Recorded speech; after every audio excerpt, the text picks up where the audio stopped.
Hey everyone, this is Dan and welcome to another episode of Heroes of Noise.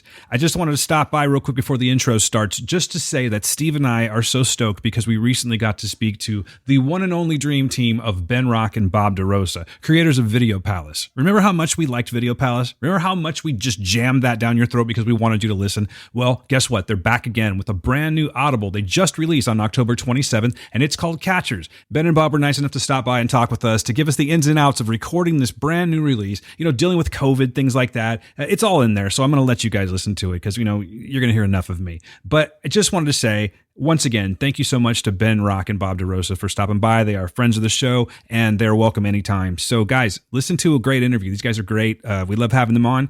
I think you'll see why. And then, of course, please go to Audible and download Catchers right now. Tell your friends about it. Play it in your car during carpools. It's a great listen to, by the way. You'll talk about that too. And don't forget, Christmas is right around the corner. So give the gift of Catchers to your friends and family. They're going to love it. They're going to be not only entertained, but terrified as well. And you know what? If they're not careful, they just might learn something too. Oh, wait, no, sorry. That's someone else's line. All right, folks, please enjoy this interview with Ben Rock and Bob DeRosa. We certainly did. Check it out. Talk to you later.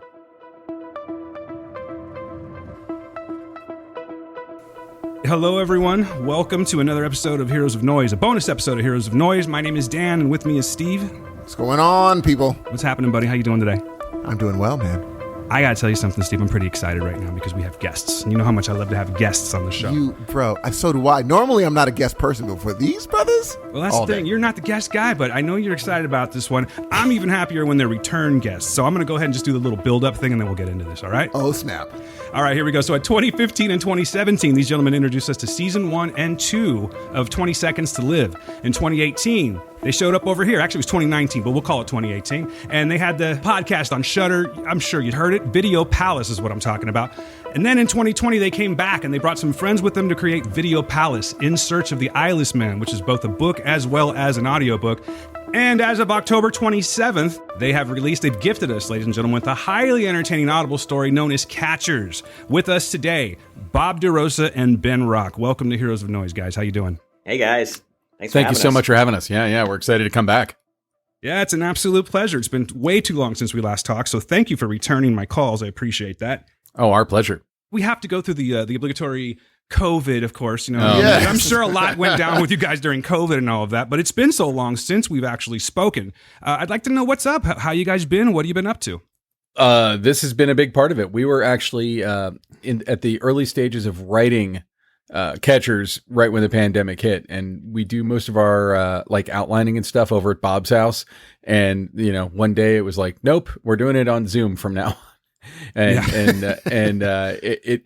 was a weird process because over the course of writing and everything, the vaccine came out and stuff like that. Bob and I would be comfortable being in the same room, but we made the whole project without ever literally being in the same room with any of the actors. One good thing COVID brought us is the ability to do a lot of shit, at home. Oh my God. By yourselves in the comfort of your own home. I think that's one plus we can give it. You know what I mean? Yeah, it was mind-blowing because Ben and I live maybe, I don't know, a few miles apart, and we didn't see each other in the flesh for 8 months. Seriously. And I think we counted once. I think we had 4 different apps that we were using to be able to communicate over the computer. We were using Zoom and our screenwriting software and Google Docs and Dropbox, and we just had this whole system going. But luckily we live in a moment when we could do that, and we could actually write and create an entire show online without ever being in the same room with people. We were pretty, I don't know if fortunate's the right word. It's a perfect day and age, with electronics and all that stuff and technology to be able to do it. Now, is it a situation, does either Bob or Ben, do you text someone in the middle of text each other in the middle of the night and be like, I have the most interesting idea for a story? Or is it like you call and say, okay, time to throw everything at the wall. What do you have? Or it's just like, I have the most crazy idea. I know Bob better than to bother him at night. When work is over, we might hang out socially and go see a movie or something. But we don't talk work usually at night. When I eat after dinner, don't ask me to work. I'm on the couch. That's the way it works. After dinner is when I do most of my best work, but that's okay. Yeah. So when did this come about? You were here to talk about Catchers today. When exactly did this come about? Kind of just to sort of piggyback off of what Steve was saying, was this something where being that you guys are communicating through Zoom, is it just more of like a social thing and you're just sort of, hypothetically talking about things and, oh shit, I think we just came up with something, or like who was the one that came up with this? And I'm curious of the process. Well, we should jump back because 2018 is when we released Video Palace, right, Ben? Yep. And there's, just to clarify, Ben and I co-wrote that show, and Ben directed. Mike Manello and Nick Braccia were the creators. Liam Finn produced it. We had an incredible team. Yeah. And so Video Palace came out. We're super proud of it. And it took like 5-6 months from them saying, hey, you want to work on this with us to release. So we loved the speed of it and the creative. Yeah. It's just very creative. I just want to illustrate this for you. We got the call, like, are you guys available to do this in April of 2018? In May, my son was born. May the 4th, actually. Oh, congratulations, man. Thank you. So my son was born on May the 4th. Like 3 weeks later, we started working on it. So like beginning of June, we turned in the finals at the very end of August. Like we turned in, here's everything all done. So in that time, we broke the story. We wrote all the scripts. We got approvals on all the scripts. We did a casting process. We recorded all the actors and did all the post, which was done by Diablo Sound with a guy named Jeremy Lee doing the sound design and a guy named Michael Tioli doing the score. And so it's like full original score, full sound design, full everything in whatever that was, like 4 or 5 months.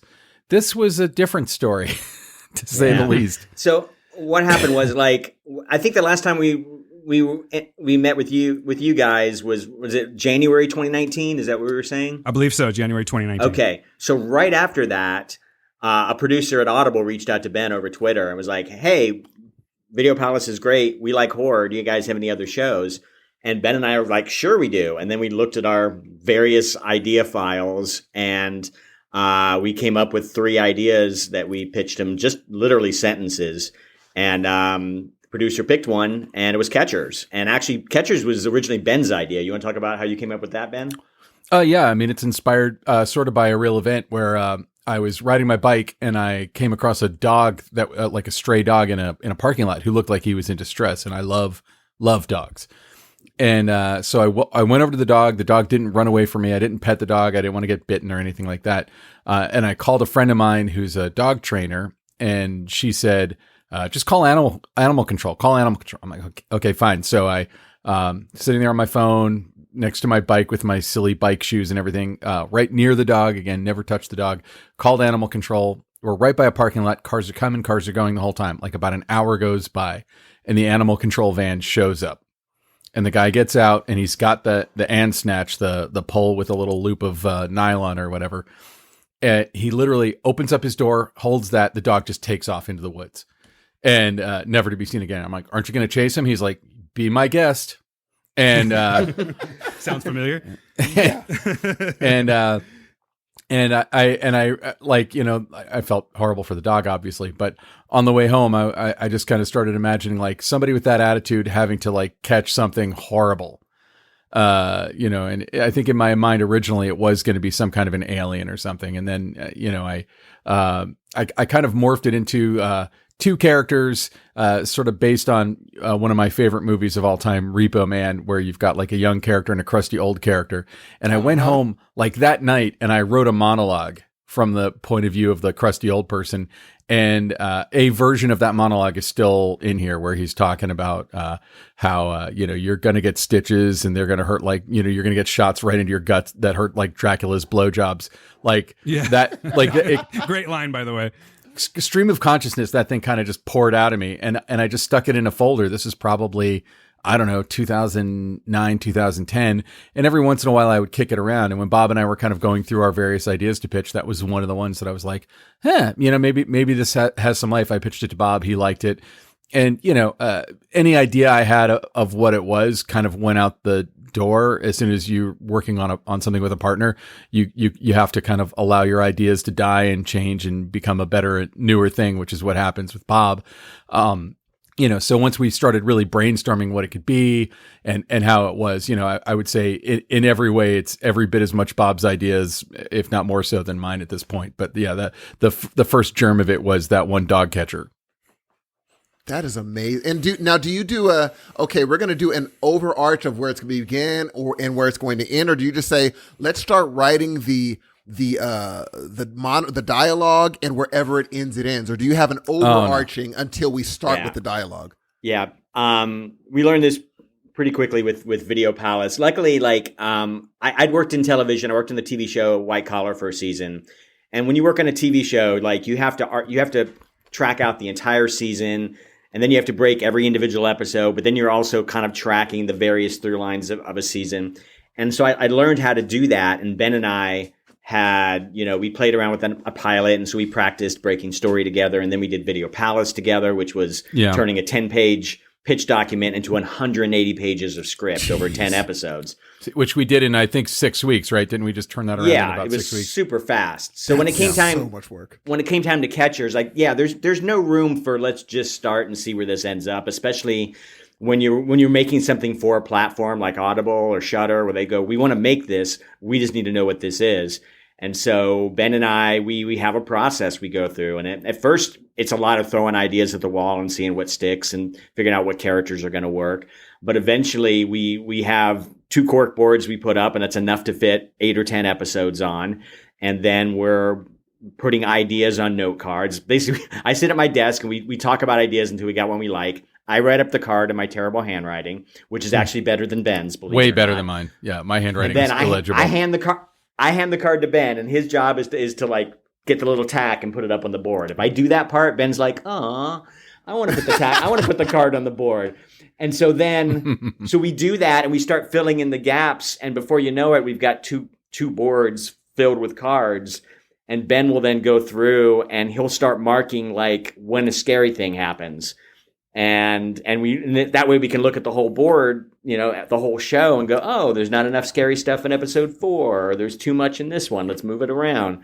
And so we have a whole process that's like 2 madman scientists, figuring it out. But that's breaking story, and then that's not even the writing part. That's just to get ready to write, and that's the part that we had just finished when the pandemic hit and shut down the entire city, and Ben and I were apart for 8 months. Yeah, we were using the screenwriting software we use is Fade In, and they have it's a collabo writer mode or something where you can both get online at the same time and be kind of poking at the same script. It's not. I wish it was as smooth as Google Docs. Google Docs is like the best way to do that, but it works. It can be a little crashy sometimes. But we would get on Zoom. But, also we tend to divide and conquer. So specifically, I'd say Bob took, I want to say you took in Catchers, we had collaborated on the first episode as part of the deal to get Audible to sign off on it in the first place. So episode 1 was already written before we started. And I think Bob took, 2 and 3 or 2, 3 and 4. Oh man, I have no memory. There was a siege in there, and Bob was like, "I'm good at writing sieges," and I'm like, "Go for the siege." and we basically divided it equally. And what we do is we write the scripts. We go off, so let's say Bob's writing 2, 3, and 4, and I'm writing 5, 6, and 7, and then I think we split 8 or something. I don't remember. But anyway, once we're done, we go back and rewrite the other person. So I'll rewrite what Bob did. Bob will rewrite what I wrote, and it's in the screenwriting thing, so you can see where the stars are, where it is, and we're not doing at that point, it's not usually drastic. I would say it's usually kind of like we're polishing what the other person did. A little bit, and if we're going to do something more severe, it'll be a conversation. I'm not going to just tear Bob's script in half and change and start from scratch without talking to him. Even if it's hey, I'm going to do a big thing to the scene. Do you mind? And we keep all the old versions. So if it's hey, I took a swing at this, my idea sucks. We'll go back to the way Bob had it, and that's fine. Yeah, and I should say. Go ahead. No, please. I was going to say real quick, just since we're getting into the nitty gritty of this, just the basic pitch of the show, because Ben touched on it, was the idea of this crusty old retiring dog catcher who's got to train his replacement, who's a young woman. She's a vet student, hates mansplaining. So of course these two don't get along. They have one more call that they have to answer before this guy can finally retire and hand over the reins to his young protege. So they go out to this remote family farm expecting to find a wild animal that they have to catch, and instead it's a pack of monsters. So that's the pitch, and we had that pretty early on when we were pitching to Audible. But then, of course, we would go through the process that Ben is now describing, where we have to we're making a 2-hour plus show, and we're breaking story and changing and figuring out the best way to tell that particular story. I just love hearing the nitty gritty because when I listened to the show, when Dan and I were on the way to Halloween Horror Nights or to LA, I was like, I'm sitting there thinking each character could have been done 120 million different ways. Every single character. I'm like, how do they narrow down? Because the old man, like if Dan and I had to create an old man, we would both have 800 different ideas. How do you narrow down? Okay, this is the version of this older man that we're going with. The end, move forward. And then now you have 15 other characters to do the same thing to. It's like, golly, dude. It was Uncle Ted, correct? Yeah, Uncle Ted. Like how? Played by the amazing David Patrick Kelly. I cannot tell you how excited we were to get to work with David Patrick Kelly. Dude, and that's another thing I recognized, like I'm really into stand-up comedy and I'm sitting there listening to one of the guys, I'm like, no. And I probably am wrong. But I was like, is that my stand-up comedian buddy? But yeah, there's a lot Billy of voices Gardell? I recognize. Yes, and I was like, Okay. wait a minute, how do they get these? Do you want to? This is the best story of all. Go ahead, Okay, Ben. please. Tell them about how we got Billy Gardell. Please. Well, it started when I took Billy. I gave him a ride to his first ever stand-up gig. Billy and I went to high school together, and we were in the same thespian troupe 850 in Winter Park, Florida. I know Billy's persona is that of a Pittsburgh person, and he is from Pittsburgh, but I can assure you he went to high school in Winter Park, Florida. And we did shows together, and I've known Billy. I've known him since I was 15 years old. And he was even in an episode of 20 Seconds to Live. And the thing is, when we were writing this, when you're doing something like this, you have to be really careful. Like, I didn't tell Billy, hey, we're writing this with you in mind. But I was definitely, when it was my turns to write Collins, I had Billy's voice in my head while I was writing it. But you never know, like Audible might be like, yeah, we have a deal with George Clooney. And you're like, okay, well, that settles that. Yep, there it is. Yeah. Like you just never know. But I had mentioned several times to our executive, Matt Patterson, that I thought Billy Gardell would be a really good Collins. And so when the time came, when they brought on the production company that produced the show, they were like, so is Billy Gardell attached to this? And I'm like, no one's ever talked to Billy about it yet. Would you like me to? And they were like, yeah, do it. So I reached out to Billy, and he was, because of the nature of recording audio, and it's not like making a movie, and you don't have to worry if someone like gains or loses weight or their hair color changes or anything. Like you can separate their sessions by days or weeks, and we did. Again, unlike Video Palace, which we shot in like 5 days in a row, it was about the same number of recording hours, but it was spread out over 4 months. And it's just around availability of not just Billy, but everybody. We have all these different characters, and some of them we had recording at the same time. As many of them as I could have recorded at the same time, we did. But a lot of them, like David Patrick Kelly or Marilyn Rice Cub, we had to bring them in on their own days, for various scheduling reasons and stuff like that. But yeah, so Billy did it. I wouldn't say he did it as a favor to me. It was something that he was excited to do, but he came on board because we're buddies. That is, you got Mary Lynn Rice Cub with one. I did not know that. Another stand-up. We are seriously glossing over something very important right now. You got Warriors come out to play in this? Yeah. Holy David Patrick shit. Kelly. I love that guy. I love him too, and he's wonderful. I remember at Mic Check when we were working with him, somebody's like, "Hey, David, can you just say something?" And off the top of his head, he recited a Shakespearean sonnet. Come on. Yeah, that's that guy. Come on. And Ben and I just looked at each other like the biggest geeks in the world. We were just nerding out because it's like this little private moment that it was just a show for us. It was a show for two dorks in Studio City. No, I love that guy's work. And when you're casting stuff like this, to me, that's sometimes the fun of it, is to kind of go through your mental Rolodex and say, like, who's my dream person in this role? And you never, you could reach out to them, they could have said no. Yeah.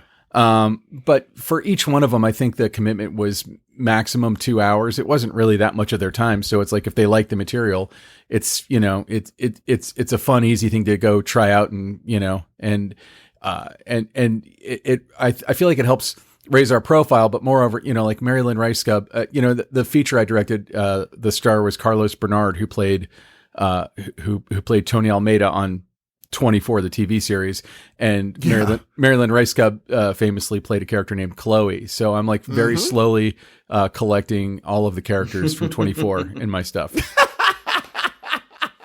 I was a 24 fanatic, so when you said Marilyn, and I know she does occasional stand-up, I didn't know she was a stand-up comedian until but she's mostly a stand-up. I think that's most of what she does. She? Yeah. Oh my gosh, I thought she was an actress that sometimes dipped her foot into stand-up. Yeah, that's where I was too. No, I'm pretty sure that stand-up is her main thing, and she does a lot of acting. I'm sure that's how she makes. I don't know how much money she makes doing anything, but she acts in a lot of high-profile stuff, so I assume she does pretty well with that. But she's always doing stand-up. That is freaking amazing. And I'm wondering, when you're directing people for their audio, you're doing it over Zoom, I imagine. Yeah. Sometimes. Well, I mean, when we did Video Palace, that wasn't the case. Bob and I were both in the room with every actor. Okay. So if you listen to Video Palace, like anyone who was in a scene with anyone else was literally in the room with them. And we blocked them. We blocked them like it was a movie.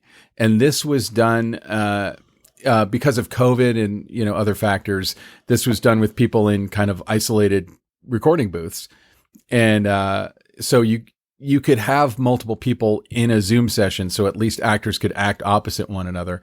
And in only one instance, but it's a big instance, it's kind of the wraparound story, which is the Walters character talking to Blair, the lead, played by Horizon Guardiola. Walters, played by Nikki Michaud. They were in adjacent studios that had a glass partition, so they could actually make eye contact and perform off of one another, which was great. Oh, that's awesome. That is freaking genius. But that kind of stuff is rare. I'm assuming it's because of COVID. All these studios now can give you like a really pristine signal on Zoom. And they have webcams, although I would say they're of varying quality, the webcams.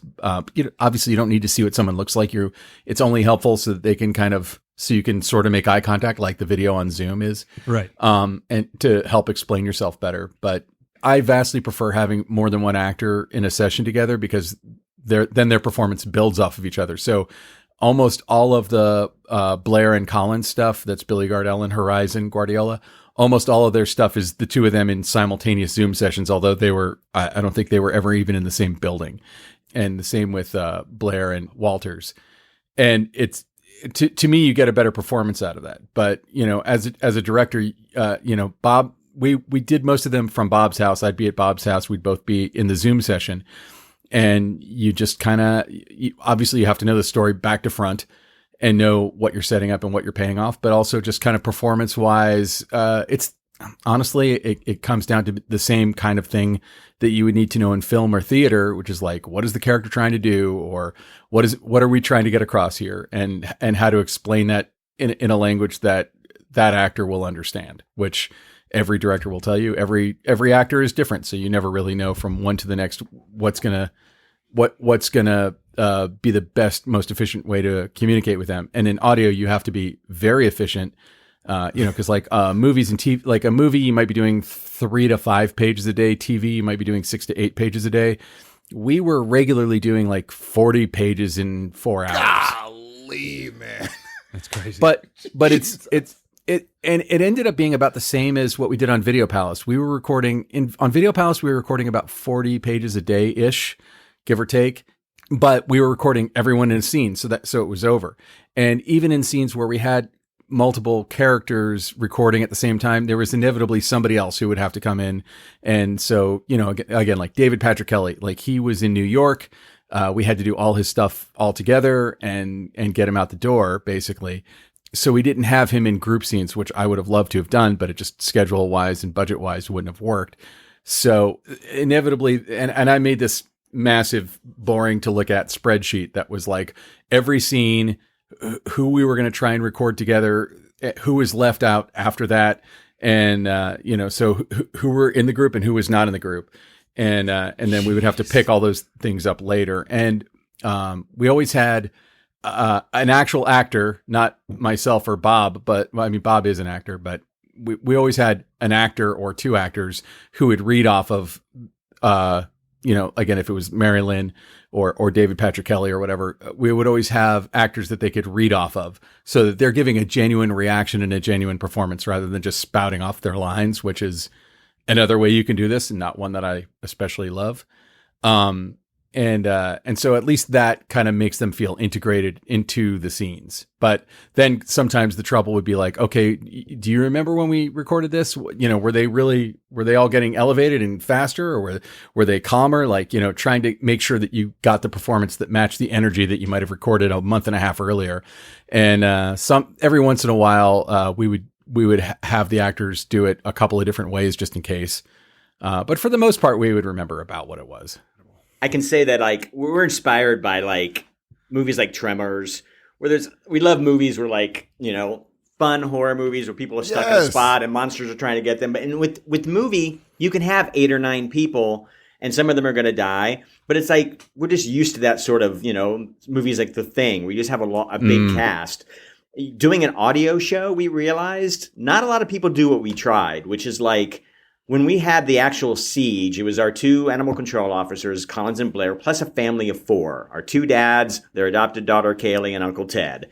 And so you had 6 characters. We had to track those 6 characters only with audio. So we needed 6 actors that all sounded completely different.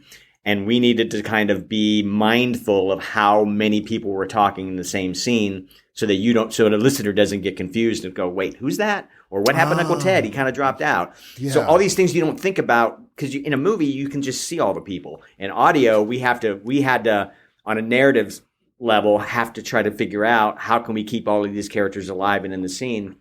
And there's just a lot of bodies. Yeah. So it was an interesting challenge and fun. And luckily, we had a killer cast. So that did a lot of the work for us. And a big part of casting, too, is making sure all the voices sound very different. So that, like, if Uncle Ted, I mean, you could see a universe in which whoever ended up playing Collins and whoever ended up playing Uncle Ted sounded similar enough that when you heard one, you were like, is that Collins or is that Uncle Ted? And so, like, finding people with not even just distinctive voices, but in the casting process that just don't sound anything alike. And there were a couple of times where there were actors who we really liked and we weren't able to cast them because they sounded too much like somebody else who'd already been cast. That I totally because Horizon sounds very unique. All of them had such specific voices. Even the agent, I was like, as soon as her voice came on, I was like, wow, that's just a different voice right there. Yeah. I could tell they're having their interrogation, no question. Yeah, Nikki's amazing. Great. Man, no wonder she sounded so familiar to me too. I'm like, who is this voice? I know I've heard it before. I mean, I encountered that several times while we were listening to it, but Nikki, mostly for me, I was just like, who is this voice? I was trying to place it, and now that I'm looking, I'm like, oh, okay, that makes complete sense.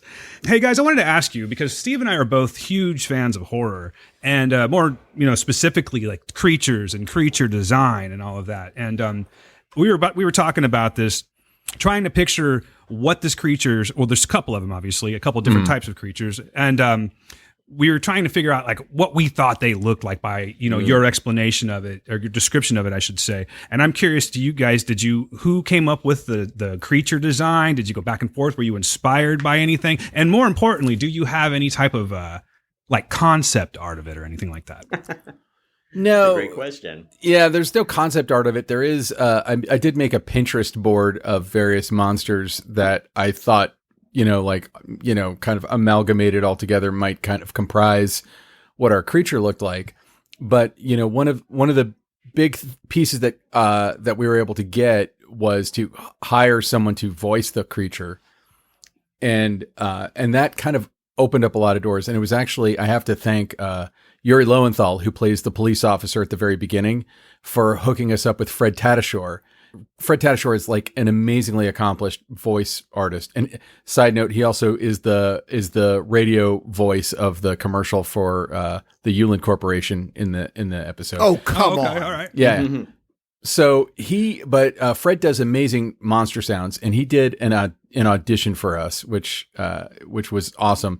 And he gave me a bunch of different sounds, and I literally we had a few different people give us auditions, And I took Fred's audition stuff and I brought it into Adobe Audition, the audio editing software. Hey. And I added some EQ and I added some echo and I added some sound effects of woods and stuff and kind of played around with it and layered it on top of itself. And I was like, oh yeah, this is perfect. So, like we talked to him a little bit. And then before we actually did our recording session, Fred gave me, I call it the monster kit, but like we had talked about like the various sounds it would make. And, a lot of it comes from like, it's supposed to be something that is able to be underwater or on land, but mostly spends most of its life underwater.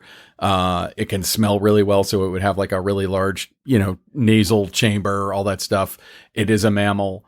Kind of putting all of these various ideas together. He gave me like a bunch of different sounds and then I kind of took them into Audition again and made a more developed, demo. And this was mostly for the sound designers, but also just for myself, probably mostly for myself, actually. I shouldn't flatter myself to say that I know enough to tell the sound designers how to do their job.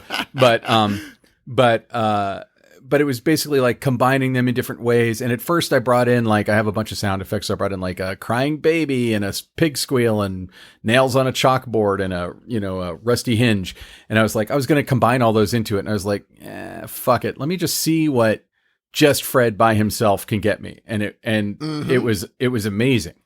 And so, again, another spreadsheet later, we'd kind of created like all the different sounds we needed because you're not going to have him voice every monster sound in the entire piece individually. But like, okay, we need an attack sound. We need a sound when it gets hurt. We need a sound when it's communicating. We need an echolocation sound that doesn't even sound like the scream. That's just kind of populating in the woods before they ever show up, or if it's not in the woods, wherever we hear them.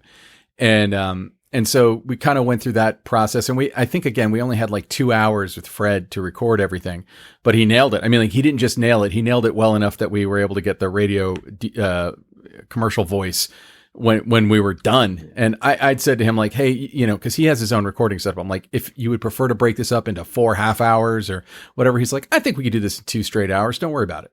And he was amazing. He really did a great job. Like what he does. I mean, I'm not exaggerating. If you're familiar with Tuvin throat singing, and if you aren't, there's a great documentary. I've never heard of it. I've never heard of it. There's a great documentary. I think it's called Wild Man Blues about Tuvin throat singer. Was it called Wild Man Blues, Bob? I can't remember the name of it, but we both saw that at the Florida Film Festival probably when we worked there. Yeah, that's where I saw it. Anyway, Oh, go ahead, Bob. No, I just want to jump in because narratively, the original question was about like the kind of the concept of what it looked like. And so, yes. Ben talked about, about the voice of the creature, which was crucial to kind of putting an image in people's heads when they listen to the show. But then also narratively, we had to figure out how to make people see a monster when we don't have a camera. We don't have a movie screen. And so one of the tricks of writing audio fiction is the idea of we use a framing device because that just gives, basically our story starts with the Blair character has survived this night of terror. We don't know who else has survived, but then she's being questioned by a State Bureau of Investigations agent. And so, it gives her the opportunity every once in a while we can cut back from the action to her and she can describe stuff as she's telling this story to this agent. And so we really used that framing device when there were just crucial moments when we had to just know how scary and effed up something was looking to go back to her to hear it in her own words. Sometimes they'd be in the middle of an action sequence and they'd be like, oh my God, look at that. And they'd be able to describe what's coming at them. Yes. But it's about us making sure that it just never felt false, that it always felt organic and would be stuff that people would actually say. But also, we want the payoff that you get in a movie when you finally see the big monster and you go, oh my gosh, the big reveal. Us having to, and the only tools we had were stuff that people could say, sound effects, and luckily this amazing monster voices. So it was another challenge to make it feel like a monster movie, but one that's just for the ears. That's so smart. And I know I don't want to give too much away because some people might be listening to this who haven't heard the whole thing. But I will say what I loved what you did with the agent is the agent is how a person is supposed to respond to this madness. She's not like, oh, really? Oh, crazy. Okay, let's run. She's like, let me tell you why I don't believe you. Because this sounds ridiculous. I'm like, yes, exactly. It's a ridiculous story. She should not believe it. So I love that she was like, I'm going to strap you down because not only are you talking crazy, but you're being a little crazy right now. I'm like, I love this. This is how you're supposed to do it. Ben, would you define yourself as a skeptic? Oh God, yeah, in general, 100%. Yeah. So there's a lot of Ben in her, to be honest. A lot of her skepticism, her well thought out and well argued skepticism. That's some Ben Rock for you right there. Echoing on what Steve was saying about us not really it's so new. We don't want to give a lot away. We want everyone to experience this for the first time and just get everything out of it that you guys intended to. I have some questions where I kind of want to dance around the plot as opposed to talking about the plot, of course. I'm just curious, you guys, having the experience of doing 20 Seconds to Live, and then, of course, doing Video Palace and of course, Catchers now, you've had a chance to do some comparison, and maybe I'm just wondering if, while you're in the middle of this, say, you're recording this, do you ever get that feeling like, wow, we could actually turn this into a movie? Like, is there ever any... Constantly. Did you ever... And I'm talking about Video Constantly. Palace. Constantly. Nice. Okay. Oh, yeah. Is that something that might happen in the future? Or if let's just say that you were given the opportunity to do this big feature film or something like that, would you want to do something that was more original that you haven't touched on yet? Or do you ever go, man, I want to come back and really that was a great fucking story. I would love for people to see this. Well, I mean, one of the hardest things about selling a movie is, convincing anyone that there would be an audience for it. And when it's a pre-existing piece of IP, it's a lot easier to sell it. So, far be it for me to know how popular this is going to be on Audible, but regardless of how popular it is, if we were to take this idea to somebody to make a movie out of it, at least we would be able to say, you weren't the first money into this. Somebody else was into this idea, and here's a fully produced version of it. With Video Palace, it was something that we very much wanted to do. And literally everyone on the team, Mike Manello, Nick Bracchia, myself, Bob, everybody, we were all into trying to spin it off into some movie. And that may one day happen, but Shudder owns all the rights to it. So it's really up to Shudder as to when that happens. That's not the case with this. So we'll see if it's able to, but yeah, I mean, we talked about that, although, we do scenes here that, if I were to show the script to a line producer, they'd be like, fuck you about putting an attack scene at night on a boat. That's a filming headache. That would be really hard to do in film, and on audio, it's like, well, you're going to need a lot of splash sound effects. You're not, it's not nearly as hard. And that was something we learned on Video Palace. We could kind of set a scene anywhere. We could do whatever we wanted. It was, much, more accessible to do the stuff that you would do in a big movie. You could just do it in audio as long as you write it for audio. I feel like you can do that. Bob, do you have anything else to add to that? Yeah, I mean, it's just like I said, there's all these challenges when you're writing for audio, and Ben and I we're both filmmakers. We've made movies, we've made television, and audio is a brand new format for us. But we've been doing it now for a few years, and so there's certain tricks and certain challenges and just narrative shortcuts you can figure out to hopefully tell a good story in audio. But then there's also, like Ben's saying, there's the benefits of budget's not an issue. We have multiple sieges. We have giant locations. We have tons of characters and big monsters. Is a movie? We destroy feasible? Buildings. Buildings are destroyed. We blow stuff up. True. And it's cool. And and so is there a movie version of this? Sure. I think it originated as a movie idea and could totally go back to being a movie idea or even maybe a limited series. Is there a bigger world and more stories to tell in the world of Catchers? Absolutely. And Ben and I, we created this from scratch. We created the story from scratch and we own the story. So if this is a hit, please make this a hit so that we can go out and move it to a different medium. And, would it be exactly like the show? Probably not. We'd have to make some, then you get into the physical world and you have to make some choices. But that's the fun of making stuff. So, yeah, we'd love nothing more than to keep Catchers going. Oh, we were fantastic. Always talking about it. Speaking of sound effects, you brought that up. I got to just tell you, it's not really so much a question as it is just a comment. You guys have the best squelches in the game. There's a particular part where I really won't get into it or anything, but it's an examining of a certain part of the body. And just, I'm like, wow. Like I'm grossing out listening to this in a car, on a car radio. Like, I can only imagine what it's like in my earbuds, which I'm totally planning on going back to and giving it another listen. But yeah, just the best squelches in the game. And second, after that, you were talking about the creatures. Do you have, I'm not asking for it because I'm sure that's something you guys want to keep under your, under wraps, but do you have an origin story? Do you know where these creatures, I know where they came from in the story, but do you have an origin of like how they got there? Beyond what we say in the show? Well, I guess, I'm sorry if I'm not asking that correctly. I guess what I'm saying is because, there is, as you're saying, maybe there's more room for some more catcher stories in the future. Oh, and God, I'm just curious, if there's more of a maybe like a prequel type situation going on here, where I'm trying not to, I think I'm suffering right now because I'm trying to say something without actually saying it. But I'm saying we know where they came from in this story. Mm-hmm. I'm just curious how they got there. I think it's not like Ben and I mapped out the whole world. Personally, for me, and Ben, you can chime in here. I feel like we left certain areas.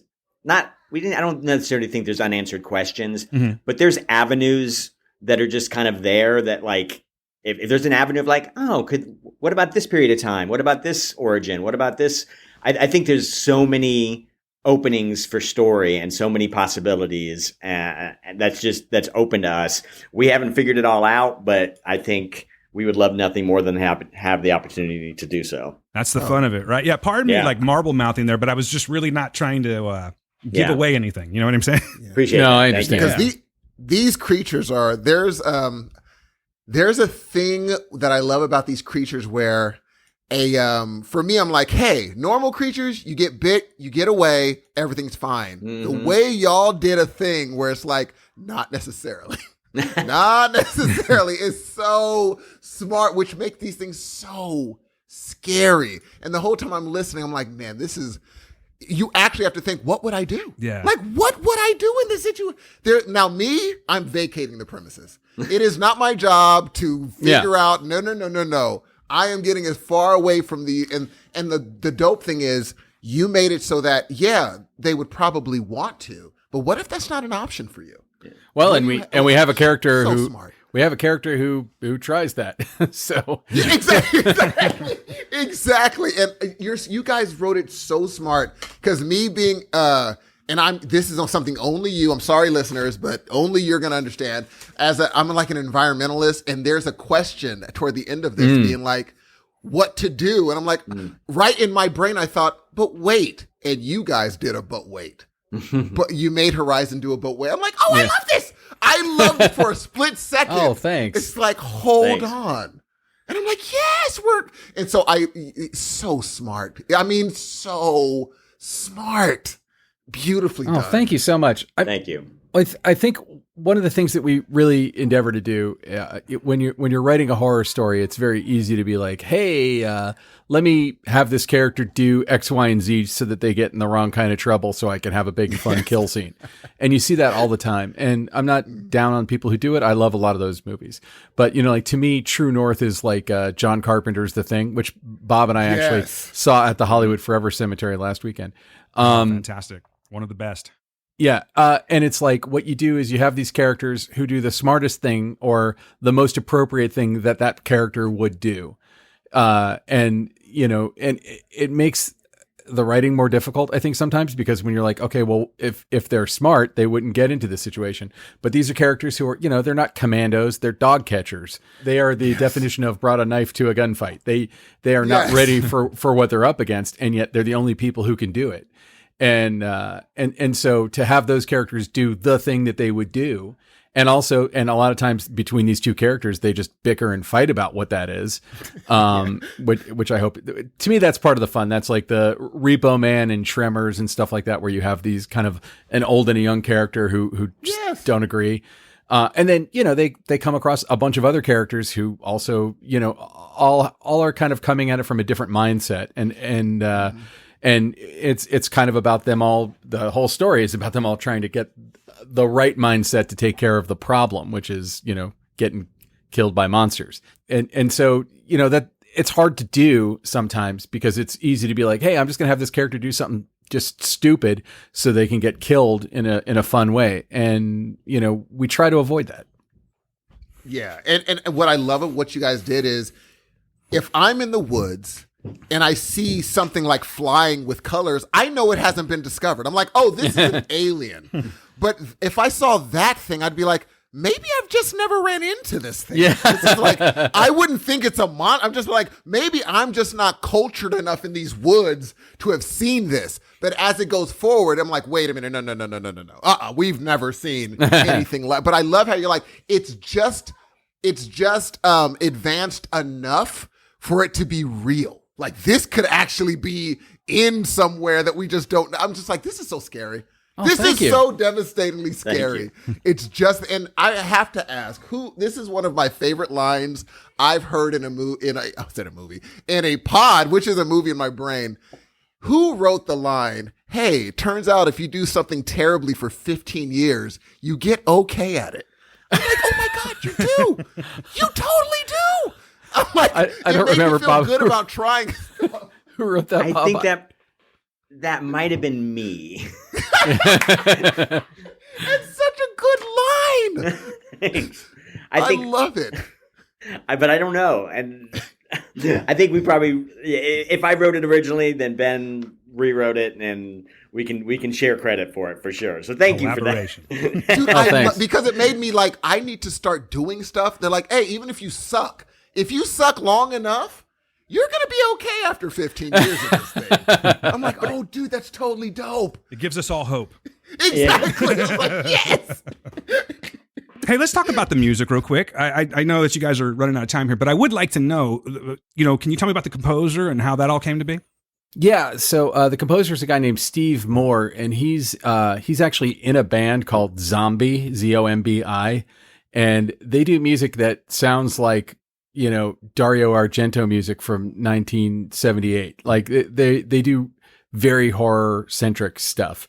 And Steve had composed scores for two friends of mine, Joe Begas and Joe Lynch. So Joe Begas, who did like VFW and The Mind's Eye, and I'm blanking on it. I can see the poster image. Bliss, that was it. Yes. And Joe Lynch, who y'all should know if you're horror fans, Steve did the score for Mayhem. Mayhem. I love that movie. That's a great movie, man. Okay, so yeah, so I reached out to both of them and I asked them, like, A, do you think he would be willing to do something just for audio, and B, would you be willing to put in a good word? And they both said yes. And so yeah, I got to work with someone who was Steve's work is just really amazing, and I really feel like it elevates it. He's like, I remember Joe Lynch basically saying, like, he's one of us. Like, he loves horror movies. This is his passion. It's what wakes him up and gets him going in the morning. So he'll be into doing something like this. And I love the work that he did for this, because it does kind of it has kind of a retro sound without sounding like Stranger Things, in my opinion. Like, we weren't going for a Stranger Things kind of a vibe, but, more like Lamberto Bava kind of a sound. And I really feel like, and at one point Steve said, like, what would be your true north? Like, who do you want this to sound like? And I was like, you, dude, I want it to sound like your music. I can point to specific scores of yours that inspired me to reach out to you. But he's just he's one of a kind, and I hope I get to work with him again. He was really great. Hey guys, I want to honor your time. I know that you're going to need to be getting out of here real soon, but I do have one more question for you. And I'm sorry, Steve, if I'm taking that one. No, I'm good. But I am curious, as obvious fans of horror, who's creating fantastic horror these days, in your opinions? Besides yourself, of course. God, there's so much. I mean, there's an astonishing amount of great. This year especially has just been kind of just like we've been spoiled. Yeah. I mean, I feel like this might be one of those years. I always look back at like great movie years, like 1994, 1999. There's years where like movies are just awesome, and I feel like this is one of those years for horror, which maybe what was 1981 when it was like The Thing and The Howling and American Werewolf in London. Like there were a bunch of great horror movies that all came out in one year. Gremlins, I think. No, Gremlins was 84. I'm sorry. Came out the same day as Ghostbusters. I recently saw Smile, and that blew my mind. I saw it. I actually host a podcast where I interview cinematographers, and I was going to interview the DP of Smile, and I was sort of like, I don't know, looks gimmicky, whatever. And I went to a screening after my son went to sleep, and I was like, this movie kicks ass. There's just like a shocking amount of great horror stuff. I mean, like Bob, what's been I just saw X by Ty West, and oh god, and like I saw it kind of after the swell of momentum and people freaking out about it. So like sometimes I'm afraid the hype will miss me because it'll just be too much. And so I just saw it recently, and I'm like, this movie's fantastic. Yeah, I loved it. And so smart, and it's another one of those movies where like you look at it really closely, and you're like, are they cheating with what they're trying to get away with? No, this would actually that would happen with this thing. This smart person would just do this thing and get killed in a way that would just not expect. And it's scary and cool and smart and just honors the craft. I think that's the thing is like there's real filmmakers, like people that care about movies are making horror, and they always have. But I think right now we're getting people that we're lucky that they're still going to make horror and not moving to other genres because they're making such good stuff. Yeah. Like I have to say, like when I worked, when both of us worked for Shudder a few years ago, it was super refreshing for me anyway, to be working for a company that like wants it to be scary and loves horror, because I've been in this situation so many times in my life where horror was kind of looked at as a debased genre. And I think that a lot of people in the industry can kind of be that way. And I feel like now it's not so much, you know, I mean, like when, I don't know what the box office, totals are going to be for this weekend, but you know, a horror movie was number 1 and number 2. So Halloween Ends was number 1 and Smile was number 2, and Smile had been number 1 the week before.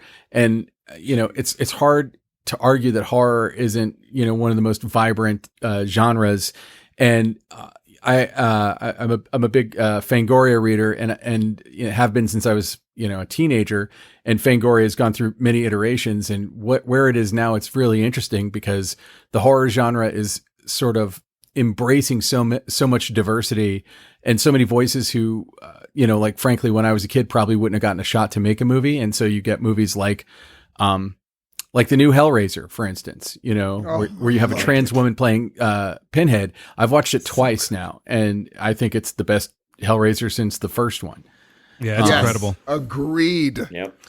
And I feel like the fact that I feel like that audience is crying out for that. I mean, you know, to me, the obvious one of the big voices in that world is Jordan Peele.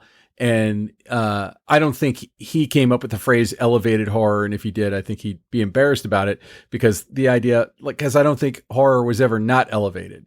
But he's using horror to kind of touch on stories. You know, you could say George Romero would touch on racial stories, but it was still from the point of view of a white guy in the 1960s, 1970s. And now you have somebody of Jordan Peele's incredible cinematic powers doing it from his point of view. So, you know, a white guy like me watching him, like I'm getting empathy in a new way. Exactly. And he's using the genre stuff to kind of, as the spoonful of sugar, I guess. Prey. I don't know if you saw Prey, the Predator. Yes, loved it. Oh, so good, dude. Yeah, like, jeez. Yeah. So like, when people complain about, like, you know, movies that are heavy-handedly diverse, and there's a good and a bad way to do it, I look at Prey and I'm like, that's how you do it. Like, yes, like. No one's going to talk about the diversity because they're going to talk about how fucking awesome the movie was. And meanwhile, you know, Amber Mid-Thunder is going to be, you know, one of the biggest, if she wants to be, is going to be a humongous action star. Yeah, the world is hers if she wants it, man. That's for sure. Oh, absolutely. And then when, you know, Ben and Bob put out their monster movie in a few years, you know what I'm saying? We got that red carpet pass. I'm going to be the first one to be like, best movie ever. Next question. I'll be by the velvet rope, gentlemen, rooting you on. I smell it coming because I want a movie. I want a movie of Catchers. I want it yesterday because Tremors made money. That means there is at least in the distant realm of, hey, people like this thing and this is ready. It's ready now for a movie, man. I want it in my brain. Spread the word. Yeah. Oh, I will. For sure. From your lips to Jason Blum's ears. Oh, no. Oh, and he'd be perfect. Okay, that's it. You just got me very excited right now. You don't understand. If you guys sent an email, be like, guess what's happening? You wouldn't have to finish the email. I'd be like, Blumhouse is producing it. Don't even finish it. I know what's happening. Well, and I feel like Blumhouse, to further answer your question, I mean, Blumhouse, I think, has done an amazing job of taking horror seriously, and hiring people like Ryan Turek to develop the stuff that they're doing. They've put like serious horror fans at the wheel, yes. and Ryan was a guiding force in the new Halloween trilogy. And, Shudder does the same thing. Shudder has Sam Zimmerman, who is a huge horror. He's first and foremost just a giant horror fan and / nerd. And so, like when you see something on Shudder, I'll just sometimes watch whatever the new thing is. I won't even question it. And it's because I know whatever is on there, I may like it, I may not like it, it may be good, it may be bad, but it was beloved enough that somebody chose it. It was curated and put on that platform. Absolutely. It wasn't just like if you go on Amazon Prime or something, it's like there's just so much stuff there, and there's great stuff on there, and there's bad stuff on there, and it's like walking around Marshalls or something like that. Seriously, like Tubi. Tubi, you can find stuff on Tubi, but I'm like, man, they put everything on. They this do. thing. It's so true. Everything. So true. Well, guys, listen, you did it again. You freaking made a fantastic story, and I cannot wait for the world to hear it, man. I'm just rooting you guys on, and I'm wishing you so much success with this. Everyone listening to my voice right now, all four of you, go out and get catchers, man.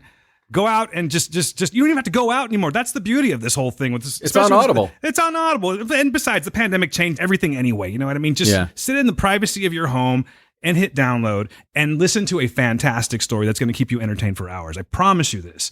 Guys, where can we find you? Please don't forget to mention the podcast again, Ben, but I'd like to know where we can find you. Bob? Oh, yeah. I'm on Twitter at thembob, THEM as in Mary, B-O-B. And Twitter is actually just the easiest way to find me. Please come say hi. I'm at benrock.com, just the way it sounds, benrock.com. And you can find all my social stuff. I'm on Twitter as well. I'm at Neptune Salad, and, chat me up. All the social places that someone of my age would be on. So I won't be on TikTok anytime soon. You don't want to say TikTok. Yeah, I'm relating to that too now. It's my social media is getting very limited as I age. I notice I can't keep up anymore. Well, it's like they designed it so that like after a certain age, I had this experience when Snapchat was a big deal. It's like I opened up Snapchat and I'm like, so what do I do? So what's the name of your podcast? What's the name of your podcast? Oh, it's called the Cinematography Podcast, and we interview all manner of cinematographers. Like last Oscar season, we interviewed 3 of the 5 who are nominated, including the winner. I just subscribed right now and followed you both. Done. And thank you very much. If you like podcasts, Ben and I, we were deep into post production on Catchers, which was basically a 3-year process from beginning to write to releasing the show. We got a really fast, fun opportunity. We were brought on to co-write an episode of a new horror anthology podcast called I Hear Fear, which is on Wondery. And so that's actually going to our episode. We're the season finale episode. Yeah. And it's takes place on a cursed movie set. It's hosted and starring Oscar-nominated actress Carey Mulligan. Cool, man. Our episode is supposed to drop on Halloween Day, I believe. So that Ben and I didn't make that. We just wrote the episode for them. They were a fantastic team of producers. Oh yeah, so it was a lot of fun. The script and they went off and made it. So we haven't even heard the finished product, but it's a great team and the show is already there are I think at least 2 or 3 episodes already of I Hear Fear that you can hear right now. Yeah, it's just for like Wondery subscribers right now, but eventually it'll be on all podcast platforms and everybody will be able to hear them. So some more spooky Halloween fun. I heard it on Amazon Music. I have an Amazon Music account with Prime, and so I had it. Yep, me too. On it. Any last words to say about Catchers that you want these people to hear? It's super fun. It's scary. It's not too scary. I think some people were kind of creeped out by Video Palace, some people I recommended it to. And this is, I think, this drops more into that sort of Tremors vibe. Like if John Carpenter directed Tremors, it's that sort of vibe. So it's not too scary that's going to keep you up at night, but it's gonna be entertaining. And except for the F-bombs that Ben loves so dearly. A lot of That's curse the words. only Also, that's the you're only gonna R-rated thing about it. You're going to learn all about the Vu Quang Ox. Don't forget about that. And That's important. and probably my favorite Carl Sagan quote. And it's great for a road trip. I think you all said you were listening to it on a road trip, and that's our favorite thing was when somebody says they download one of our shows and they listen to it over the course of a nighttime drive. That's, I think, the best time to listen to this stuff. Yeah, people, seriously, like, this is really going to go for the Californians here, but if you know your geography of California, from Fresno to the Grapevine, we were just enjoying the hell of ourselves the entire time. It was fantastic. Listen, seriously, man, go and pick this up on Audible, ladies and gentlemen. From Fresno to the Grapevine. There it is. Put the quote on the poster. All right. Hey, guys, thank you so much for joining us. It's really nice talking to you again. Thank you so much. Right. Thanks for having us. This is great, guys. Good talking to you. Yeah, anytime. Guys, take care of yourselves. Please come back. Anytime you have something, we're always going to be here for you. All right. We'll do. All right. Ladies and gentlemen, that's it. You've been listening to another episode of Heroes of Noise. My name is Dan. That is Steve over there. Say bye, Steve. Peace out. And look forward to Ben and Bob's Blumhouse review. I'm telling you, it's happening. I put it into the universe. Be ready. Love y'all. Peace. Steve's manifesting that shit. I am, dude. All right, everyone. Be good to yourselves. Be good to the people around you. Peace.